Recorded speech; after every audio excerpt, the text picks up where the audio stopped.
আমার সেরকমভাবে কিছু বলার নেই, বাট ঘরের কন্ডিশন আমি তোমাদেরকে যা দেখালাম গাইস, খুবই শোচনীয় অবস্থা।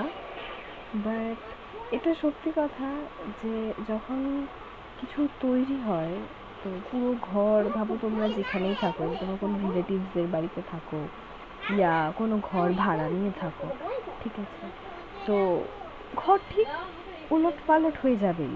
হ্যাঁ, তো কিছু সময়ের জন্য তো সবাইকে এটা ফেস করতে হবে, তো আমাদেরকেও সেটাই করতে হচ্ছে।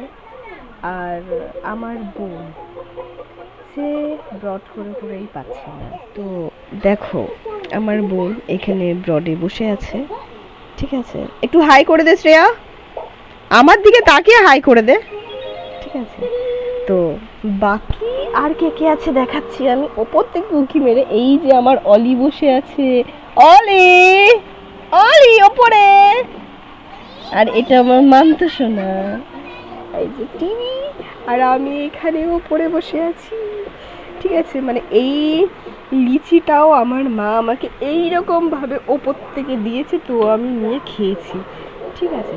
বাকি এই যে করছে, এই যে টিভি চলছে একটা ঘরের মধ্যে, পুরো আমি দেখাচ্ছি কি কন্ডিশন,